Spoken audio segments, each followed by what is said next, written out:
25শে মে 1962। শ্রী জীবনকৃষ্ণ, দেখ, ওই যে বেদ বলছে যে প্রতীক চিন্তা না করে তার কাছে ব্রহ্মলোক থেকে একজন পুরুষ আসে আর তাকে ব্রহ্মলোকে নিয়ে যায়। এই যে কথা পরিষ্কার করে বললে না কেন? এই ব্রহ্মলোক থেকে যে লোক আসে সে মরা না জ্যান্ত, আর এসেই বা তাকে কোথায় নিয়ে যায় এইসব পরিষ্কার করে বললে না কেন? সে তো বলতে পারতো যে সেই পুরুষ 12 বছর 4 মাসে দেহে উদয় হয় আর আত্মা সাক্ষাৎকার করায়। এই ত্রিপুটি অবস্থার কথা বললে না কেন? এইবার ঠাকুরকে ধর, তার মতো এত বড় লোক হয় না। তিনি ভগবানকে দর্শন করেছেন, আর ভগবান দর্শন যে হয় এই কথা আমি অস্বীকার করব না। কেননা আমি ভগবান দর্শন করেছি। সেই ঠাকুর বললেন, সচিদানন্দ গুরু বই আর গতি নাই। আবার এদিকে কেশব সেনকে বলছেন, কেশব, তোমার যখন অসুখ হয় আমি সিদ্ধেশ্বরীর কাছে ডাব চিনি মেনেছিলাম। তোদের বেদ বেদান্তকে আমি ডিসকার্ড করেছি। কেন তারা পরিষ্কার করে বলতে পারেননি যে এই সহস্র শীর্ষ পুরুষ কি? তার 1000 চোখ 1000 মাথা, এই কথা বলে গেল। কিন্তু কেন আমাদের এখানকার কথা বলতে পারলে না যে একজন জীবন্ত লোককে সহস্র সহস্র লোক তাদের ভেতর দেখবে, আর একেই সহস্র শীর্ষ পুরুষ বলে? তা নয় তো একটা লোকের 1000 মাথা 1000 চোখ, সে কি রে বাবা?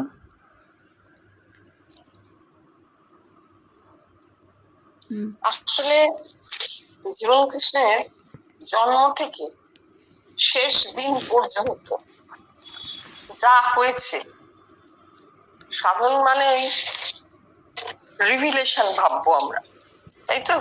রিভিলড হয়েছে, প্রকাশ হয়েছে, বিকাশ এবং প্রকাশ, আবার তারপরেতে আবার বিকাশ, এই তাঁর হয়েছে। সেইখানে তিনি প্রতিকার নিতে পারছেন। 62 সালের মে মাস, প্রতীক আর তাঁর মাথায় তলাচ্ছে না। এই যে ব্রহ্মসূত্রে বলেছিল যে প্রতীক চিন্তা করলে তার প্রতীকাপন্ন হয়, যে প্রতীক চিন্তা করে তার সেই প্রতীকাপন্ন হয়। ধর্মজগতের ইতিহাসে আমরা দেখছি ভগবানকে প্রতীক হিসেবেই সবাই সবাই সাকার হোক নিরাকার হোক, ভগবান যেন প্রতীক, এই হচ্ছে তাদের মনের। কিন্তু তাঁর তো বস্তুতত্ত্বে হয়েছিল, তিনি ভগবান জেনেছিলেন কিছুই না, তেজে পরিণত হয়ে যাওয়া, সমস্ত এগুলোতে সমস্ত পঞ্চভূত তেজে পরিণত হয়ে যাচ্ছে, এটা তিনি দেখেছিলেন এবং বুঝতে পেরেছিলেন। সে কথা একেবারে লিখে বলে দিয়েছিলেন। আর তো পৃথিবীতে কোনো আচার্য এটা করে।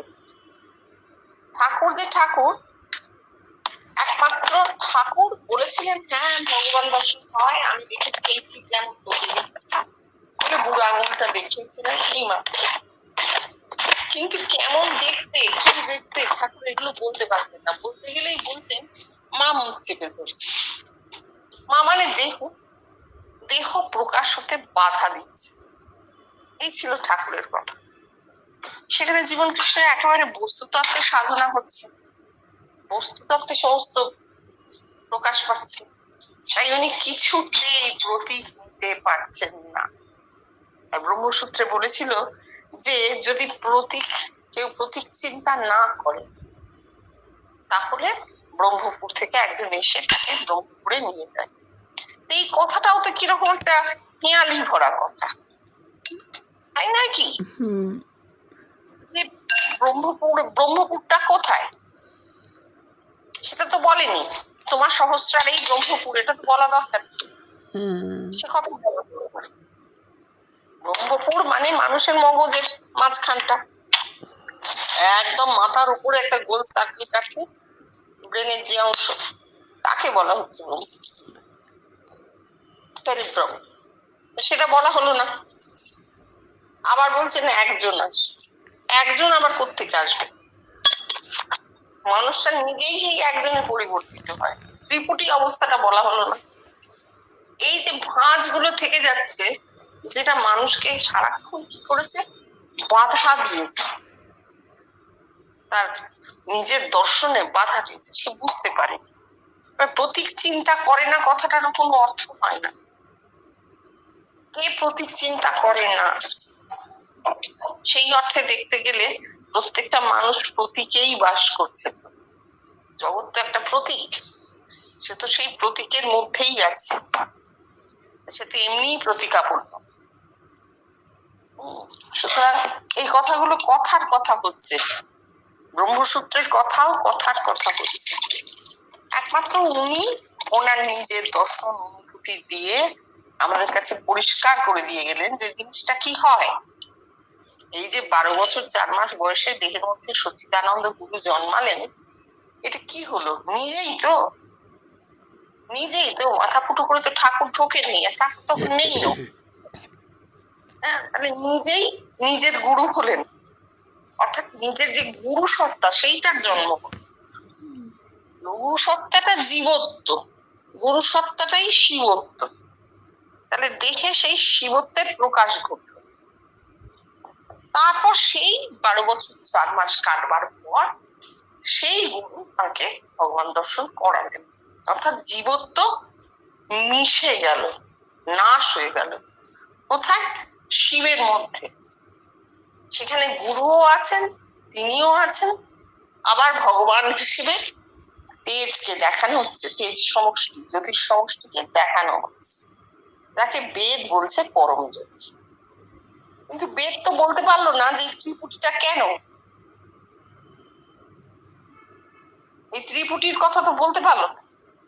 ঠাকুর যে ঠাকুর, এত বড় লোক হয় না, তিনিও এই ত্রিপুটিটা ক্লিয়ার করে দিলেন না যে বাবা সত্তাই, তোমারই সত্তা 3 রূপে প্রকাশিত, তোমারই পরম সত্তা গুরু হয়েছে, তোমারই অন্তস্থ প্রাণ শক্তি জ্যোতিতে চৈতন্যে পরিণত হয়ে গেছে, আর তুমি সেখানে বোধ মাত্র, তোমার জীব সত্তা, তোমার জীবত্ব এতটুকু হয়ে গেছে। জীবত্ব, জীব সত্তা, সেটা সেই জ্যোতির মধ্যে বসে জ্যোতিকে দেখতে পাচ্ছে। আর যে তোমার যে পরম সত্তা গুরু, সেও সেইখানেই দাঁড়িয়ে আছে। এবং শেষে কি হচ্ছে, দেখানোর পর কি হচ্ছে, এই ত্রিপুটি মানে 3টে জিনিস এক হয়ে যাচ্ছে, মিশে যাচ্ছে, গুরু লীন হয়ে যাচ্ছেন ভগবানের মধ্যে, আর বোধ তো ওখানেই বসে আছে, সেই জ্যোতিতে 3টে বস্তুই লীন হয়ে যাচ্ছে। এই কথাটা তো কেউ বললেন না, এর মধ্যে তো কোনো প্রতীক নেই। প্রতীক যদি থাকে তাহলে এক গুরু, কারণ তিনি একটি মানুষের রূপে দেখাচ্ছেন, তাকে একটি মানুষের রূপে দেখা যাচ্ছে, এছাড়া তো আর কোনো প্রতীক কিছু নেই। এইবার উনি বলছেন যে ভগবান দর্শন করেছেন, আমি অস্বীকার তো করবো না, কারণ আমি তো দেখেছি, আমি দেখেছি বলে আমি জানি যে ঠাকুর দেখেছেন। কারণ ঠাকুর যেভাবে ডেসক্রাইব করছেন, এইভাবে হয়। মাইরি বলছি তাকে দেখাচ্ছে, যায় এই যেমন তোকে দেখেছি, ঠাকুর এসে বলছেন, কেউ এসে বলবে এই এই এই যে বলছেন, এই বলার মধ্যে দিয়ে জীবন কৃষ্ণ বুঝতে পেরেছেন যে হ্যাঁ, তিনি যেভাবে দেখেছেন ঠাকুরেরও একইভাবে ভগবান দর্শন হয়েছে। তাহলে তিনি না জানালে জগৎ জানতে পারতো না ভগবান দর্শন কি, আর ঠাকুরের সেটা হয়েছে, তাই তো? এবার যখন ঠাকুর বলছেন সচ্চিদানন্দ গুরু বই গতি নাই, অর্থাৎ তোমার তোমার প্রাণকে ঊর্ধ্বমুখে টানবে তোমার সেই পরম সত্তা, আর কিন্তু কিচ্ছু না। তুমি হাজার জপ তপ করো, সাধনা করো, মাটিতে লুটোপুটি খাও, বাইরে কোনো গুরু ধরো, কিছুতেই কিছু হবার না। তোমার ভেতরে, কেন ভেতরে যে বলছেন, ভগবান যখন দেহ ছেড়ে যায় তখন দেহটা মরে যায়, পড়ে যায়, কারণ দেহটা লোক, গুরু ভগবানই গুরু। তাহলে দেহের মধ্যেই পরম সত্তাটি ভগবান, দেহের মধ্যেই তিনি গুরু রূপে দেখা দিচ্ছেন।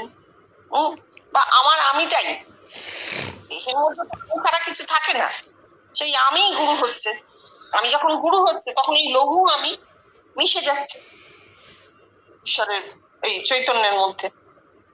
তারপরেতেও আবার কেশব সেনকে বলছেন তোমার জন্য ডাব চিনি মেনেছিলাম সিদ্ধেশ্বরীর কাছে। কেন বলছেন, কেন বলছেন? ঠাকুর একটা রফা করছেন।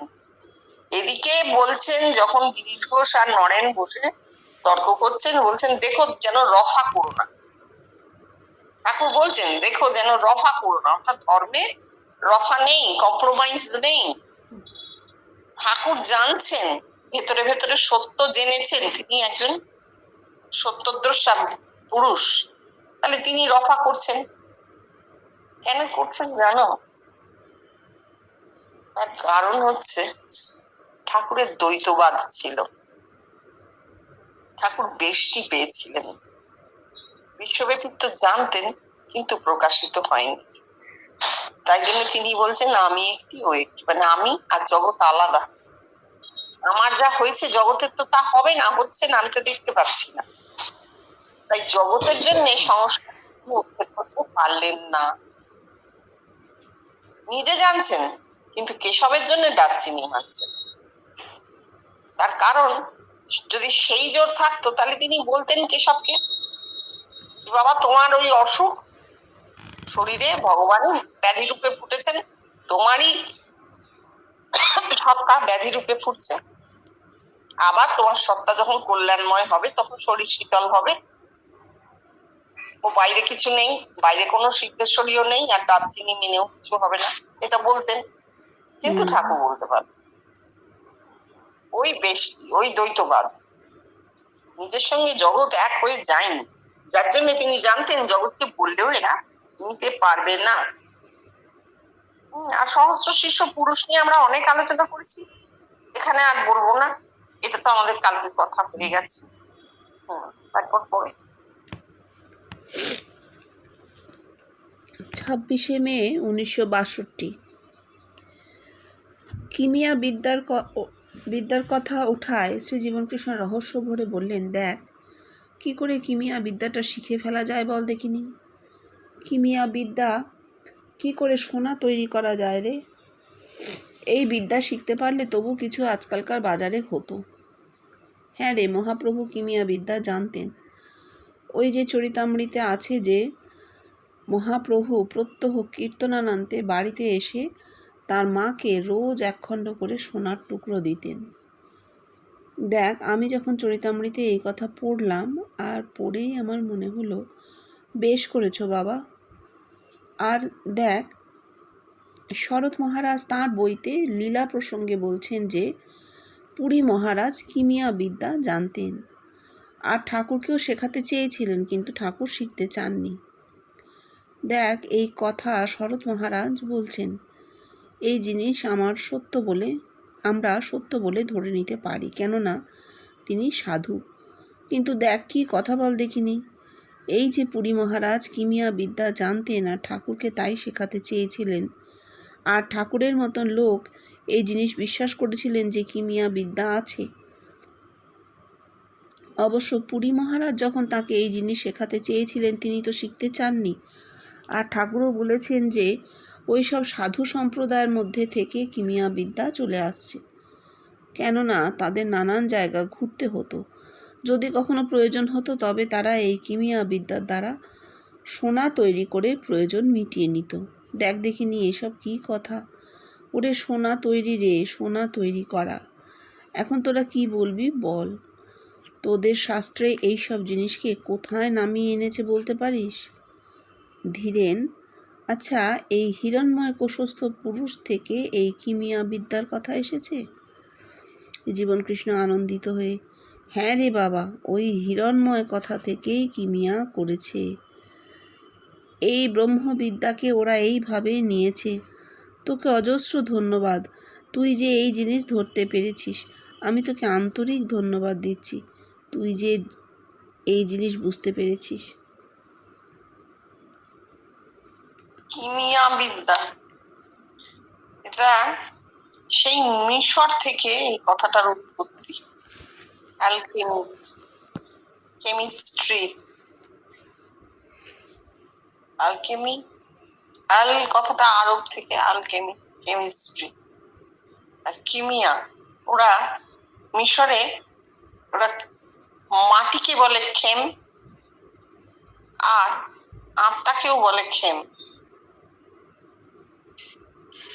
খেম ঠিক আত্মাকে ওরা বলে না। যারা গরিব মিশরি তারা ওই নীলনদের তীরের কালো মাটিকে খেম বলতো। কেন? তাতে ফসল ফলে, সোনার ফসল ফলে। আমরা বলি না সোনার ফসল, সোনার ফসল ফলে। এই মেটাফরটাকে ওরা আক্ষরিক অর্থে নিয়েছিল। সারা মিশর জুড়ে সেই সময় প্রচুর রসায়ন বিজ্ঞানী ছিলেন। তারা ওই যে কোনো ধাতুকে সোনায় কি করে পরিবর্তিত করা যায় সেই খোঁজটা করতেন, বারবার খুঁজতেন।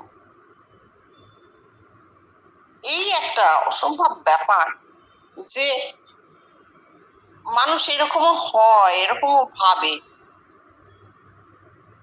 আজ 500 হাজার বছর আগের কথা, তারা তাদের ওই বিভিন্ন ল্যাবরেটরিতে ওই এই অ্যাসিড ওই অ্যাসিড, অ্যাকোয়ারিজিয়া ওদের তৈরি একটা কি বলে রাসায়নিক দ্রবণ, হ্যাঁ, অ্যাসিড সলিউশন, যেটা এখনো ব্যবহার হয় সোনার দোকানে।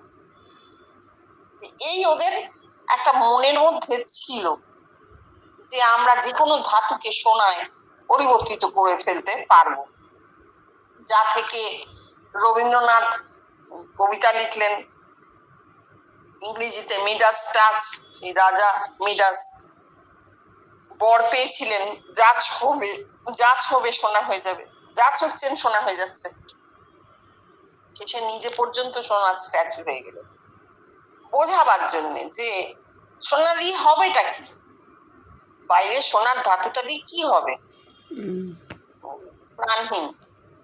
আর নদী তীরে সনাতন, সেইখানে আমরা দেখছি পরশ পাথর সনাতন কুড়িয়ে পেয়েছিলেন। হ্যাঁ, কোথায় একটা যেন পুঁতে রেখেছেন, মনে নেই। আর এক গরিব ব্রাহ্মণ এসে যখন চাইছে, সনাতন বলছেন হ্যাঁ হ্যাঁ দাঁড়াও দাঁড়াও, তোমার দুঃখ কষ্ট দূর হবে বটে। ওইখানটা কোনো বলছেন আপনার কাছে পরশ পাথর আছে জানি, ছুলে সোনা হয়ে যায়, আমি অতি গরিব। ঠিক আছে, ওইখানটা খোঁড়ো, দেখো ওখানে আছে। মাদুলিটাকে ছুঁয়েছে, পাথরটা বার করে মাদুলিটা ছোঁয়া মাত্র মাদুলিটা সোনার হয়ে গেছে। তখন ওই ব্রাহ্মণ হাতে ওই পাথরটা নিয়ে সনাতনের দিকে তাকিয়ে ভাবছে যে কি হলো ব্যাপারটা, আমার তো তামাটার সোনা হলো, আমি দেখলাম। কিন্তু এই সাধু এই জিনিসটাকে পেয়েও এখানে মাটিতে পুঁতে ফেলে রেখে দিয়েছে, কোনো ব্যবহার তো করছে না। তখন গিয়ে বলল, যে ধনে হইয়া ধনী মনিরে মাননা মনি, তাহারই খানি। অর্থাৎ এই বাইরের জগৎকে ফেলে অন্তরে প্রবেশ করতে হবে। সেখানে কিমিয়া কথাটার মানে হচ্ছে একটা মানুষই সোনা হয়ে যায়। সোনা আত্মার প্রতীক, সোনা হচ্ছে আত্মার প্রতীক। হিরণ্ময় কৌশস্থ ব্রহ্ম সেই আত্মা। হিরণ্ময় মানে সোনায় তৈরি, মেটাফর, সোনার ফসলের মতন সোনার কোষ। কেন? সেখানে ব্রহ্ম দর্শন হয়।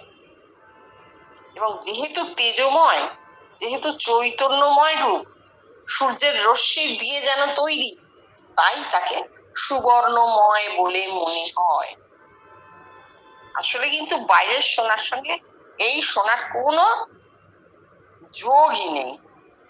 এইবার কথা হচ্ছে, চৈতন্য গ্রন্থতে ওই রকম অদ্ভুত কথাটা লেখা আছে যে চৈতন্যদেব নাকি রোজ কীর্তন করে মাকে এসে সোনা দিতেন। এটা কোথায় রয়েছে? চরিতামৃতে। আচ্ছা, আমি কিন্তু এই জিনিসটা এখনো পাইনি, পড়েছি চরিতামৃত। যাই হোক, লেখা আছে, কথাটার অর্থ কি? অর্থাৎ মহাপ্রভু যখন কীর্তন করতেন, তার মধ্যে যে মহাভাব, যে অন্তর্দশা এগুলো হতো, তার ফলে আত্মার লীলা, তো আত্মার প্রকাশ ঘটত। বাড়ি ফিরতেন যখন, তিনি একজন পরিবর্তিত মানুষ। এইটাকে বলছে একখণ্ড সোনা। কিছু অনুভূতি দান করছে। আমরা জানি না সচী মাতার কোন অনুভূতির কথা, তিনি কিছু দেখেছিলেন কিনা, এসব কিচ্ছু নোট করা নেই। মানে কি অনুভূতি তিনি পেয়েছিলেন জানা নেই। এবার ঠাকুরকে যখন পুরী মহারাজ বলছেন আমি কিমিয়া বিদ্যাটা জানি, চলো তোমায় শিখিয়ে দিই, এটার একটা অদ্ভুত কথা। পুরী মহারাজ কি জানতেন? যদি কিমিয়া বিদ্যা তিনি জানতেনই, তার তো কিছু রেফারেন্স থাকবে। তাহলে তিনি না জেনে না বুঝে একটা কথার কথা বলে গেছে, এরকম হতে পারে। কিংবা এটা হতে পারে যে পুরী মহারাজ ব্রহ্মবিদ্যার কথাই বলেছেন।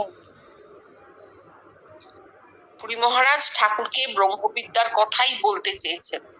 যে মানুষটা কামিনী কাঞ্চন ত্যাগী, যিনি এতটুকু জিনিস কারোর থেকে গ্রহণ করেন না, অপরিগ্রহের মূর্ত প্রতীক, তিনি সোনা নিয়ে করবেন কি? তিনি বলছেন যে রামলাল, যদি জানতাম কামারপুকুরটা সোনা সব থেকে ভালো জিনিস, তাহলে কামারপুকুর আমি সোনায় মুড়ে দিতাম। তাহলে তিনি কিমিয়া বিদ্যা শুনে করবেন কি, বা শিখেও করবেন কি? সেটা তো তোতাপুরীও জানতেন। তাহলে তোতাপুরী কথা বললেন কেন কিমিয়া বিদ্যাটা চলো তোমায় শিখিয়ে দিই? তোতাপুরী সম্ভবত ব্রহ্মবিদ্যার কথাই বলতে চেয়েছিলেন, সম্ভবত। এইবার সাধু সম্প্রদায়ের মধ্যে কিমিয়া বিদ্যা চলে আসছে, ঠাকুর বলছে কেন? নাগার্জুন নাকি খুব গরিব সন্ন্যাসী ছিলেন, প্রচুর সোনা ওই রকম ভাবে নাকি ওই জাদু করে করে তৈরি করেছিলেন, করে বিহার বানিয়েছিলেন। এ কথা কি সত্য বলে মনে হয়? এগুলো তো প্রচলিত গুজব। গুজব কখন সত্যি বলে দাঁড়িয়ে যায় আমরা নিজেরা সেটা খুব ভালো টের পাই এখন। এগুলো গুজব। এভাবে নাগার্জুন কিছুই বানাননি। নাগার্জুন রাজাদের পৃষ্ঠপোষকতায় বিহার বানিয়েছিলেন। এবার সেই বিহারে যারা ভিক্ষাজীবী ছিলেন, যে সমস্ত ভিক্ষুক, তাদের কি করে দিন চলবে? ওই সোনা ভাঙিয়ে ভাঙিয়ে রাখে না, ও সব ভিক্ষা। রাজাই ভিক্ষা দিচ্ছেন, ধনী ব্যক্তি ভিক্ষা দিচ্ছেন, তাইতে বিহার চলেছে চিরকাল। সেইভাবেই বিহারগুলো চলেছে। আমরা যে বিহারের কথা জানি যে ধ্বংস হয়ে গেছে, তার অন্যতম কারণ হচ্ছে হঠাৎ ব্রাহ্মণ্য ধর্মের আবার অভ্যুদয়ের ফলে সেই সমস্ত বিহারগুলো চালাবার জন্য রাজারা যে সমস্ত সম্পত্তি দান করেছিলেন, দেবত্র সম্পত্তি, গ্রামকে গ্রাম, সেইগুলো সব বেহাত হয়ে গেল। ভিক্ষুকরা খাবেন কি? যারা রয়েছেন শ্রমণরা, তাদের তো দিনান্তে একবারও খেতে হবে। সব চলে গেল। মানে বিহার পরিচালনা করবার অর্থ আর পাওয়া গেল না। তখন ছাত্ররা সব বেরিয়ে যেতে শুরু করলো, ধীরে ধীরে ধ্বংসের মুখে চলে গেল। যে কোনো জিনিস সৃষ্টি হলে তার ধ্বংস আছেই, ঠিক সেইভাবে। তাহলে এই বাইরে সোনা তৈরির গল্পটা একেবারে গল্পই, একেবারে রূপকথার গল্পের মতো। এর সঙ্গে আত্মিকের কোনো যোগ নেই। আত্মিকে কিমিয়া হচ্ছে তাই যে হিরণ্ময় কোষস্থ ব্রহ্মকে দেখতে পাওয়া। যারাই সূর্যমণ্ডলের মধ্যে ব্রহ্মকে দেখেছেন, তাদেরই সেই কিমিয়া বিদ্যা লাভ হয়েছে। তাদের সেই সোনা সুবর্ণময় সেল কোষ খুলে গেছে, তারা সুবর্ণময় পুরুষকে দেখেছেন। ক্ষিতিশদাকে জিজ্ঞেস করছেন, এই ক্ষিতিশদার ৬২ সাল তো, আর অনেক পরের অনুভূতি, কোন সাল আমার মনে পড়ছে না, দেখে বলে দেবো। ক্ষিতিশদা দেখছেন তিনি আর তার সঙ্গে আরো কয়েকজন গ্রামের পথে হাঁটছেন। খুব সরু পথ, দুদিকে ভ্যারেন্ডার বেড়া দেওয়া। তারা নাকি গ্রামে গেছেন শুনে যে সেখানে একজন লোক আছেন, তিনি সবকিছু সোনা করে দিতে পারেন। যা কিছু তোমার হাতে থাকবে তুমি দিলে তিনি সেটা সোনা করে দেবেন। এইটা শুনে তারা সেই গ্রামে গেছে।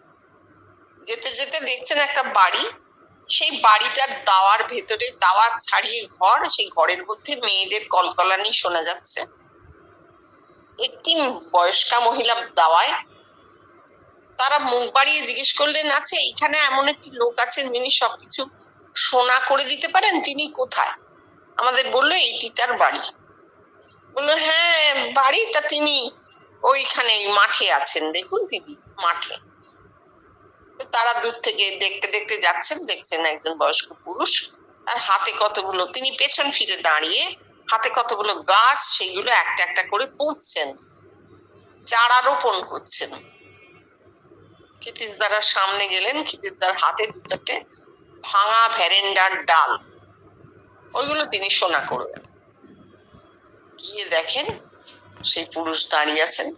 ক্ষিতিশদা বললেন, আপনি ওই দেখলেন, অবাক হয়ে দেখলেন তো জীবন কৃষ্ণ। তখন ক্ষিতিশদা পায়ে পড়ে গেছেন, ডাল টাল সব ফেলে দিয়ে বলছেন, আপনি আমাকে সোনা করে নিন, আপনি আমাকে সোনা করে নিন। এই হচ্ছে ভেতরের কিমিয়া। এত সুন্দর স্বপ্ন, এত সুন্দর দর্শন। পরেরটা পড়ো। 31শে মে 1962 শ্রী জীবনকৃষ্ণ তাঁর একটি দর্শনের কথা সকলকে বললেন। আজ সকালবেলা ট্রান্সে একটা দর্শন করেছি। কি দেখেছি জানিস? সকাল 7টা হবে, আমি হাতের ওপর মাথা দিয়ে আড় হয়ে শুয়ে আছি, আর দেখছি একটা বড় পেঁপে কে যেন আমার হাতে দিয়ে গেল। পেঁপেটা খুব বড়, ঠিক কুমড়োর মতো। আমি বলছি যে, বাবা, পেঁপেটা যেন কুমড়োর মতন বড়, বেশ পাকা। আরও বলছি যে, পেঁপেটা আজ রাখলে যদি চলে তো থাক, আর তা না হলে আজই। এই অবস্থায় আমার ট্রান্স ভেঙে গেল। আর ঠিক বেলা 12টার সময় দেখছি কে যেন আমার হাতে একটা বড় পাকা আম দিয়ে দিলে, আর জোর করেই দিলে। আমি নিতে চাইনি, কিন্তু কে যেন জোর করেই আমার হাতে ফেলে দিলে। আচ্ছা, এর মানে কি তোরা কেউ বলতে পারিস? ক্ষিতীশ, আমরা আপনাকে দেখছি, আর আপনি এখন আপনার ভেতর দেখছেন। এইটাই দেখাচ্ছে যে আপনার ভেতর বহু রয়েছে। সে জীবনকৃষ্ণ, হ্যাঁ, আমের কটা বিচি? একটা, নয় কি? আম হচ্ছে ইন্ডিভিজুয়ালিজম, বেষ্টি। তোরা সকলেই আমাকে দেখছিস, তোদের ব্রহ্মানন্দ। একটা ইন্ডিভিজুয়ালিজম আর একটা ইউনিভার্সালিজম, বিশ্বব্যাপিত্ব। শঙ্করের অদ্বৈতবাদ যে ভুল, এটাই আমাকে দেখাচ্ছে যে এই প্রতীক দেখিয়ে। এর আগেও আমি পেঁপের স্বপ্ন দেখেছি। ওই যে কলঙ্ক সাগরে ভাসে, কলঙ্ক না লাগে গায়ে। কীরকম জানিস? আমি যেন একটা নদীতে গলা অবধি ডুবিয়ে দাঁড়িয়ে আছি, আর নদীর ওপারে একটা গাছে পেঁপে, আর বেশ পাকা পেঁপে। আর একটি মেয়ে ছেলে সেই পেঁপেটা ছাড়িয়ে আমার মুখের কাছে ধরলে। ওই আমার গলা অবধি জলে দাঁড়িয়ে এই অবস্থায় আমার মুখের কাছে ধরলে। আমি বললাম, ও হবেক্ষণ, এ স্বপ্ন। ওই যে কলঙ্ক সাগরে ডুবিবি, কলঙ্ক না লাগিবে গায়ে। সুন্দর তো। দর্শন বলছেন হাতের ওপর দিয়ে আড় হয়ে শুয়ে আছি, আর একটা বড় পেঁপে আমার হাতে দিয়ে গেল। পেঁপেটা আজ রাখলে যদি চলে তো থাক, আর তা না হলে আজ। ট্রান্স ভেঙে গেল।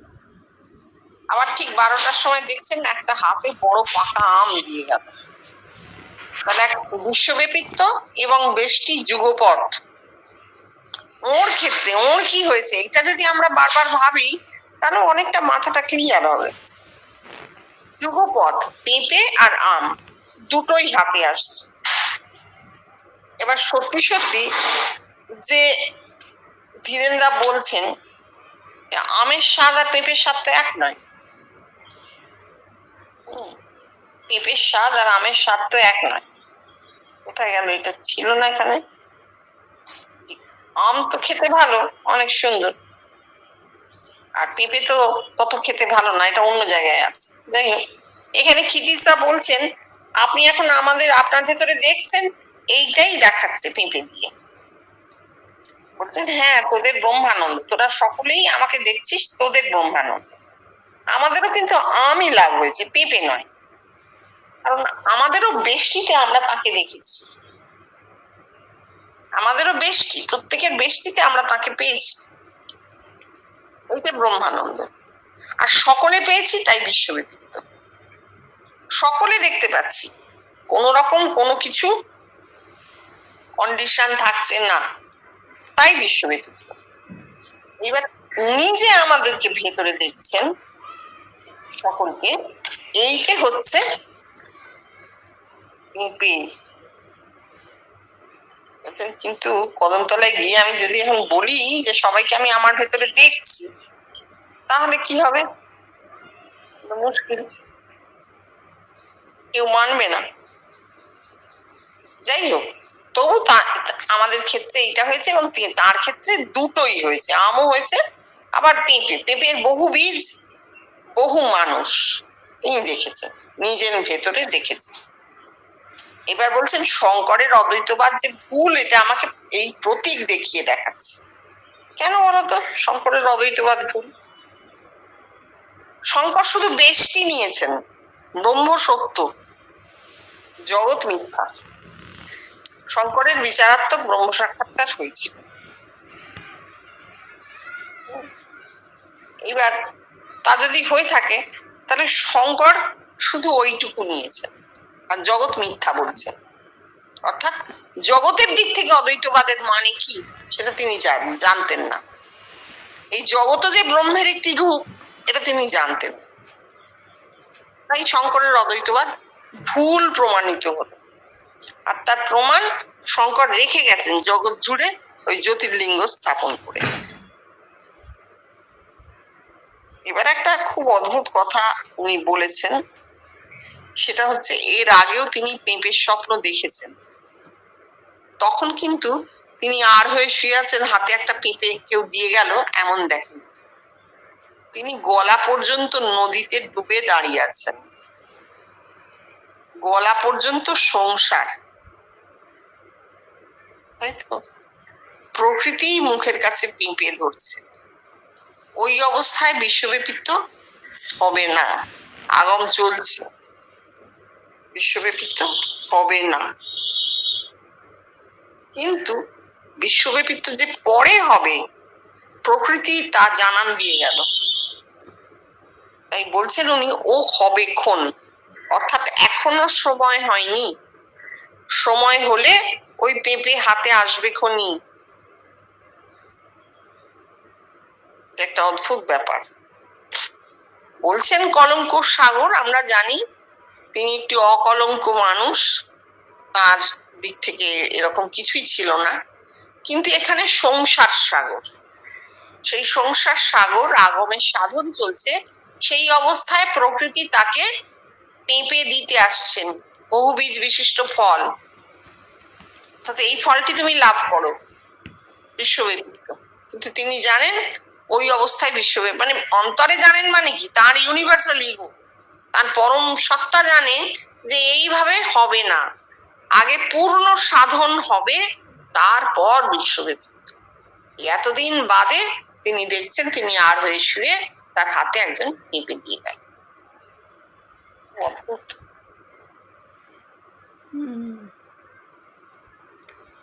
সুন্দর।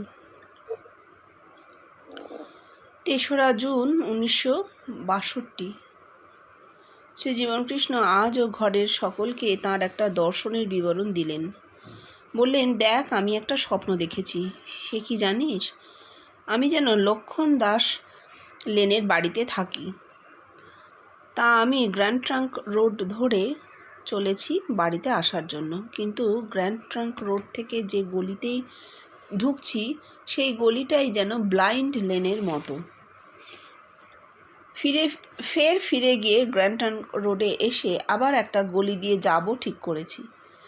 দূরে 55 তলা রোডও দেখতে পাচ্ছি, কিন্তু যতগুলো গলি আছে আসবার, কোনোটা দিয়েই যেন আসতে পারা যাচ্ছে না। আর সেই সময় দেখি গ্র্যান্ড ট্রাঙ্ক রোডের ওপর কতগুলো মুন্ডা টাইপের লোক দাঁড়িয়ে। এদের দেখেই আমার ভয় হলো। কী রে বাবা, এরা আমার কাছ থেকে সব কেড়ে কুড়ে নেবে নাকি? আমি ভাবলাম আমার কাছে 2-3 টাকা আছে, না হয় নিয়ে নেবে। যাই হোক, আমি তখন 55 তলা দেখতে পাচ্ছি, বাড়িগুলো নজরে পড়ছে। এমন সময় কি হলো, আমি যেন আমার বাড়িতে পৌঁছে গেছি। বাড়িতে পৌঁছে দেখি গায়ে যে জামাটা ছিল সেটা নেই। ঘরে দেখি ভূমানন্দ স্বামীকে। যখন আমি ও বাড়িতে, অর্থাৎ লক্ষণ দাস লেনের বাড়িতে থাকি, তখন সে আমার কাছে আসতো। ভূমানন্দ হচ্ছে তিব্বতী বাবার শিষ্য। তার আগের নাম ছিল বিষ্টু মুখুজ্জে। তার কথা বলি শোন। সে আগে চাকরি করত, তারপর তার স্ত্রী মরে যায়। স্ত্রী মরবার পর সে ওই তিব্বতী বাবার কাছে মন্ত্র নেয়, আর তিব্বতী বাবা তাকে ভূমানন্দ নাম দেয়। আর ওই যে বার্ন কোম্পানির কাছে যে আশ্রম দেখিস না তিব্বতী বাবার, সেই করেছে। অতি বৃদ্ধ। আমার কাছে আসতো আর সকালবেলা আসতো। আমি তাকে গালাগালি করতাম ওই পরের বাড়ি খেয়ে বেড়াতো বলে। এই ভূমানন্দ প্রায় 20-21 বছর আগে মারা গেছে। বলাই মশলা ব্যবসায়ী যে আমাদের কাছে আসে, সে ভূমানন্দকে খুব চেনে। যাই হোক, আমি ভূমানন্দকে ঘরে দেখলাম। হ্যাঁ, এরপরে আরো অনেকটা আছে, এটা একটু বলে নি। এই যে উনি স্বপ্নটা দেখেছেন, আমরা তো স্বপ্নের মানে এইভাবে করতে পারি না, কিন্তু উনি দেখছেন যে উনি বাড়ি ফিরবেন, গ্র্যান্ড ট্রাঙ্ক রোড থেকে একটা গলি দিয়ে ওনার 55 তলা এই বাড়িতে ঢুকবেন। কিন্তু দেখছেন লক্ষণ দাস লেনের বাড়িতে তখন থাকেন, দেখছেন আমি যেন লক্ষণ দাস লেনের বাড়িতে আছি, মানে স্বপ্নে দেখছেন কিন্তু 62 সালে। লক্ষণ দাস লেনে যখন উনি থাকতেন সেটা কোথায়? বহু আগে। তখন তার ভাই মানিকের বিয়েও হয়নি। মাসিমাকে নিয়ে, ভাইকে নিয়ে ওই বাড়িতে ভাড়া থাকতেন, যেখানে গোলাপি বলে মেয়েটির কথা উনি বলেছিলেন। মানে কিরকম বয়স হবে তখন ওনার? 26-27 এরকম বয়স হবে। তাহলে এইরকম বয়সে উনি ওই লক্ষণ দাস লেনে থাকতেন 55 তলায়। এই সময়টা খুব গুরুত্বপূর্ণ। যদিও 62 সালে দেখছেন দূরে 55 তলার রোডও দেখতে পাচ্ছেন, কিন্তু গলি যে গলি দিয়েই ঢুকছেন সে গলিটাই ব্লাইন্ড লেন, অর্থাৎ বাড়িতে পৌঁছানো হচ্ছে না। অর্থাৎ নিজে থেকে কোনো রাস্তা যদি আমরা ধরি বাড়ির স্বদেশ মানে ঈশ্বরের কাছে, সেই জায়গাটা পৌঁছানো যাচ্ছে না, স্বরূপে পৌঁছতে পারছেন না, ব্লাইন্ড হয়ে যাচ্ছে। নিজে থেকে চেষ্টা করলে হবে না। তারপর হঠাৎ দেখছেন যে তিনি সেখানে চলে এসেছেন, কিন্তু মাঝখানে দেখছেন গ্র্যান্ড ট্রাঙ্ক রোডের উপর কতগুলো মুন্ডা টাইপ না গুন্ডা টাইপ জানি না লোক দাঁড়িয়ে আছে। তার ভয় হচ্ছে যে আমার থেকে সব কেড়ে কুড়ে নেবে। গুন্ডা কারা? যারা আত্মিক, তার আত্মিক অনুভূতি, এছাড়া তো তার আর কোনো সম্পদ ছিল না। আত্মিক সম্পদ কি কেড়ে নেবে, অর্থাৎ তার সত্তা হরণ করবে কিনা, এইটা তার ভয় হচ্ছিল। আবার ভাবছেন 2-3 টাকা আছে, না হয় নিয়ে নেবে, আচ্ছা যেটুকু অনুভূতি আছে নিয়ে নেবে। আবার দেখতে পাচ্ছেন 55 তলা বাড়ি নজরে পড়ছে, তারপর হঠাৎ দেখছেন বাড়ি পৌঁছে গেছে। এই যে হঠাৎ দেখছেন বাড়ি পৌঁছে গেছে, আগের অতগুলো ওই অন্ধ গলি চলে গেল, ওই গুন্ডাগুলো সরে গেল, তিনি ঢুকতে পারছেন না, যে গলিতেই ঢুকছেন ব্লাইন্ড লেন দেখছেন, অর্থাৎ কোথাও একটা তার গতি রোধ হয়ে যাচ্ছে দেখছেন, কোথাও দেখছেন গুন্ডারা তার পথ রোধ করছে, তিনি ভাবছেন আমার আর্থিক সম্পদ এদের হাতে ছেড়ে দিতে হবে। তারপরেই দেখছেন তিনি বাড়ি পৌঁছে গেছেন। অর্থাৎ এগুলো কোনো অবস্ট্রাকশনই নয়। বেষ্টিতে আমরা যেগুলোকে বাধা মনে করি, যে দেহটাই বাধা, কামিনী কাঞ্চনী বাধা, এতদিন পরেও উনি এইটা দেখছেন যে এই বাধা কোনো বাধাই নয়। এটা কি নিজের জন্য দেখছেন? না, এই ভূমানন্দ স্বামীকে দেখিয়ে বোঝানো হচ্ছে যে জগতে আর কোনো আত্মিকের কোনো বাধা রইল না, মানুষের আত্মিক বিবর্তনে কোনো বাধা আর রইল না। কারণ স্বপ্নটা উনি দেখছেন 1962 সালে, তখন ওনার আর বেশি কিছু ইনকমপ্লিট নেই। দেখছেন বিশ্বব্যাপীতে এসে কোনো বাধাই বাধা নয়, কোনো চোর গুন্ডা কিছুই পথ রোধ করতে পারবে না, জগৎ পথ রোধ করে দাঁড়ালেও হবে না।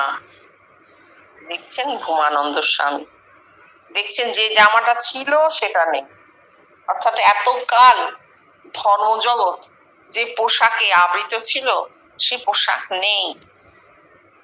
খোসা সরে গেছে, আবরণ সরে গেছে।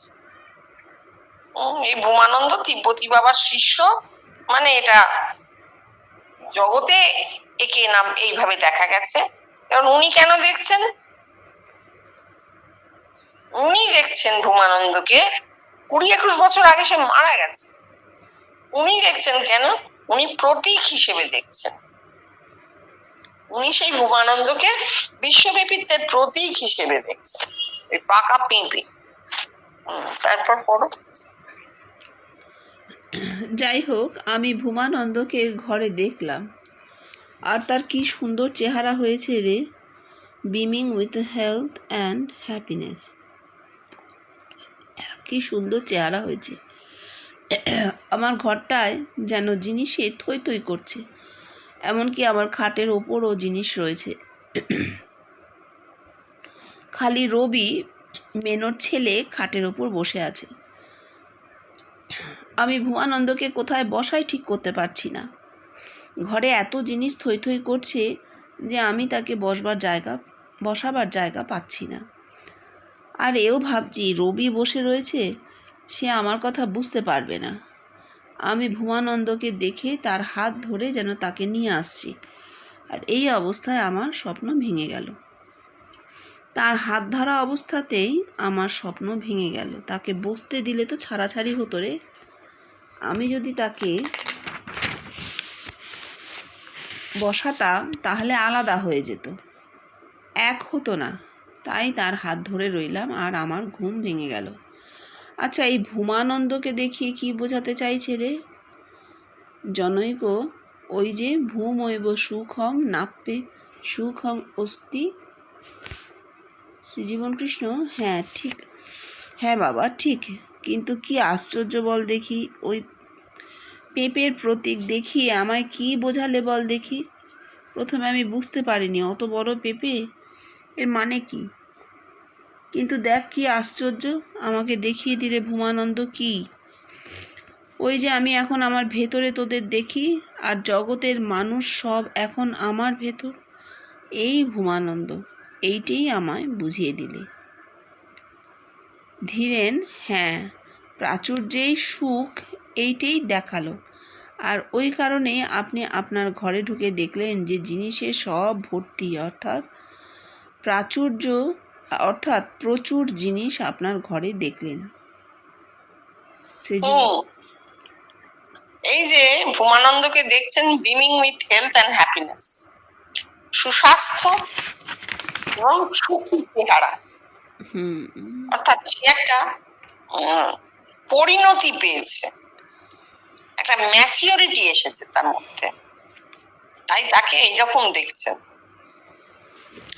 আর কোথায় বসাবেন ভেবে পাচ্ছেন না। কেন? ঘর জিনিসে থই থই করছে। তার তো ঘরটা জগৎ, তার ক্ষেত্রে তো ঘরটা দেহ হচ্ছে না, আর জগৎ, ঘরটা জগৎ, তাই অত জিনিস। এবার বলছেন ছাড়াছাড়ি হতো বসতে দিলে, তাই আমি হাতটা ধরেই রেখেছি। ঠিক আছে, নিজে বলে দিয়েছেন। এবার জিজ্ঞেস করছেন ভূমানন্দকে দেখিয়ে কি বোঝাচ্ছে। একজন বলছেন, মানে এটা রামকৃষ্ণ দাই বলছেন, ভূমৈব সুখম নাল্পে সুখম অস্তি। ভূমৈব সুখম, ভূমাইব সুখম ন অল্পে সুখম অস্তি। অল্পে সুখ নেই, ঘুমাতেই সুখ। তাহলে কি মানেটা দাঁড়ালো? বেষ্টিতে সুখ নেই, অল্প হচ্ছে বেষ্টি, শুধু নিজের হলেই হলো। সুখ ঘুমায়, অসীমে, জগৎ তো অসীম, বিশ্বব্যাপী তো কথাটা মুখে আমরা সারাক্ষণ বলছি, কথাটার ব্যাপ্তি অনেক অনেক ব্যাপ্তি, অসীম, জগৎ তো অসীম, শেষ নেই। প্রতি মুহূর্তে জগৎ পরিবর্তিত হয়ে চলেছে, অসীম জগৎ। সেই অসীম জগৎকে যদি পাওয়া যায়, সেই সুখের তুলনায় এক তিল পরিমাণ সুখের কি কোনো মূল্য থাকে? থাকে না। বলছেন যে ওই ভূমানন্দকে দেখিয়ে প্রথমে পেঁপের প্রতীক দেখা, তারপর একটা জ্যান্ত মানুষ দেখিয়ে দিল। এই ভূমানন্দ। জগতের সব মানুষ এখন আমার ভেতরে। ওই যে প্রচুর জিনিস, ওসব হচ্ছে এই জগতের মানুষের অনুভূতি। উনি পাচ্ছেন, ভেতরে পাচ্ছেন। তারপর পড়ো। শ্রীজীবন কৃষ্ণ: হ্যাঁ, ওই যে আমায় পেঁপে দেখালে, এইটে ভূমানন্দ। আর ওই যে আম, ওটা হচ্ছে ব্রহ্মানন্দ। একটা ইউনিভার্সালিজম আর একটা ইন্ডিভিজুয়ালিজম। ধীরেন: কিন্তু আপনি পেঁপেকে ভূমানন্দ বলছেন কেন? পেঁপের টেস্ট আর আমের টেস্ট কি এক? জীবন কৃষ্ণ: হ্যাঁ, টেস্টের কথা বলছিস? একবার যদি কদমতলায় গিয়ে আমি বলি, ওগো দেখো, আমি আমি এখন তোমাদের সব আমার ভেতর দেখি, তাহলে তারা কি বলবে? দেখ, এই কমাসের ভেতর আমার যেন একটা কি ঝড়ের মতন পরিবর্তন দেখিয়ে দিলে বল দেখিনি। প্রথমে দেখালে আমার সারা দেহটা মৌচাক, তারপর সহস্র চক্ষু, তারপর ধীরেন দাদাকে সে এখানকার কথা কিছু শেখেনি, কিছু শোনেনি, কিন্তু দেখছে আমার সহস্র শীর্ষ, আমার মাথায় সহস্র মাথা। তারপর ভূমানন্দ স্বামীকে দেখিয়ে আমায় বুঝিয়ে দিলে আমার অবস্থা কী। ভূমানন্দ, আমি এখন ভূমানন্দে অবস্থান করছি, কিন্তু দেখে আমার কি হলো? আমি যে আমি, সেই আমিই আছি, আমার কিছু তো হয়নি, আমি যেমন তেমনই আছি। ওরে দেখ, আমি এই ভূমানন্দের ঊর্ধ্বে আছি, আমার অবস্থা ভূমানন্দের ঊর্ধ্বে, আর সেই জন্যই আমায় বিচলিত করতে পারেনি। দেখ কি আশ্চর্য, এই কথা আমায় বলিয়ে নিলে। ভেবেছিলাম বলবো না, কিন্তু কি আশ্চর্য, কে আমায় বলিয়ে নিলে। তাহলে এই যে ধীরেনদা বলছেন টেস্ট, উনি তো বললেনই, আম হচ্ছে ইউনিভার্সালিজম আর পেঁপে হচ্ছে ইন্ডিভিজুয়ালিজম। কখনোই বেষ্টির যে অনুভূতি, তার সঙ্গে জগৎব্যাপীতের অনুভূতির তুলনা হবে না। এই যে এত এত মানুষ ওনাকে দেখেছে, তারা এসে বলেছে, আবার উনি এত এত মানুষকে, এই যে প্রমাণ হয়ে যাচ্ছে, উনি যদি বলছেন যে আমি যদি এখন সবাইকে বলি তোমাদের সব আমি ভেতরে পেয়েছি দেখি, তাহলে তারা কিভাবে নেবে? নেবে না তো, নেবে না। এই জন্য পেঁপের টেস্টটা একটু ঘিমে মতন, একটু ভস্কা। পিওর টেস্ট হচ্ছে আমের। কেন? বেশটি নিজের অনুভূতি, তো নিজের অনুভূতি কেউ অস্বীকার করতে পারে না। আমার ভেতরে যে অনুভূতি হবে তাকে আমি কখনো অস্বীকার করতে পারবো না। কিন্তু বিশ্বব্যাপীতে যে অনুভূতি আমার হচ্ছে, আমি জগৎকে বলছি, জগৎ যদি সেটা না নেয়, তাহলে আমার কিছু করার থাকছে না, টেস্ট মিলবে না। তাই বলছেন কদমতলায় গিয়ে যদি বলি, তাহলে তারা কি বলবে? তারা কি গ্রহণ করবে সে কথাটা? করবে না। নিজেরটা বলছেন যে দেখ, ঝড়ের মতো পরিবর্তন দেখিয়ে দিল ভেতরে। প্রথমে দেহ মৌচাক হলো, তারপর হাজারটা চোখ হলো, তারপর ধীরেনের দাদা, সে জানে না শোনেনি, সে দেখছে আমার হাজারটা মাথা, তারপর পেঁপে হাতে করে পেঁপে দিচ্ছে, তারপর ভূমানন্দ স্বামীকে দেখানো হচ্ছে। পর পর পর পর একটা ঝড়ের মতন পরিবর্তন। উনি যে সাধারণ মানুষ হয়েও সাধারণ ছিলেন না, তার প্রমাণ এখানে। যে এই যে ঝড়ের মতন পরিবর্তন, দেহ তো সেটা নিল, দেহ গ্রহণ করে নিল, মাথাটা তো খারাপ হয়ে যায়নি, মাথা তো ফেটে যায়নি। সমানে নতুন অক্সিজেন, নতুন রক্ত ব্রেন সেলকে যোগান দেওয়া হয়েছে সমানে, নাহলে তো সেল কাজ করবে না। তো আর বাচ্চার মাথা নয়, এই বয়স বাচ্চার মাথা ধীরে ধীরে ধীরে ধীরে বাড়ে। একজন বৃদ্ধ মানুষ, তার মাথা বাচ্চার মতন বাড়ছে, এটাও তো একটা খুব অদ্ভুত ব্যাপার। পরিষ্কার আলোচনা, কিন্তু হচ্ছে। বলছেন আমার অবস্থা কি? ভূমানন্দে অবস্থান করছি। কোথায় জানো তো? জগতে, জগতের মানুষের মধ্যে। তার নিজস্ব যে বেষ্টি, তা কিন্তু এসব ছাড়িয়ে অনেক উপরে। আর তাই জন্যই এই ঝড়ের মতন পরিবর্তন, ঝড়ের মতন দর্শন তার মধ্যে কোন রকম চাঞ্চল্য আনলো না, মাথাটা ফেটে গেল না, কারণ মাথাটা তার থেকেও বেশি তৈরি হয়ে আছে। তুমি যদি একটা 5 সেরের হাঁড়িতে 2 সের দুধ ঢালো, তা তো উপচে যাবে না। এরকম তার মাথাটাও অত বড় হয়ে তৈরি হয়ে আছে, সেখানে ভূমানন্দ এতটুকু উপচে বেরিয়ে তাকে চঞ্চল করে দেয়নি, বিচলিত হননি তিনি। বলছেন আমায় দিয়ে বলিয়ে নিল কথাটা। অর্থাৎ তার অবস্থাটা আমরা কোনোদিনই ধারণা করতে পারবো না, এটাও একটা ব্যাপার, একটা খুব বড় ব্যাপার। ঠিক আছে, আজকে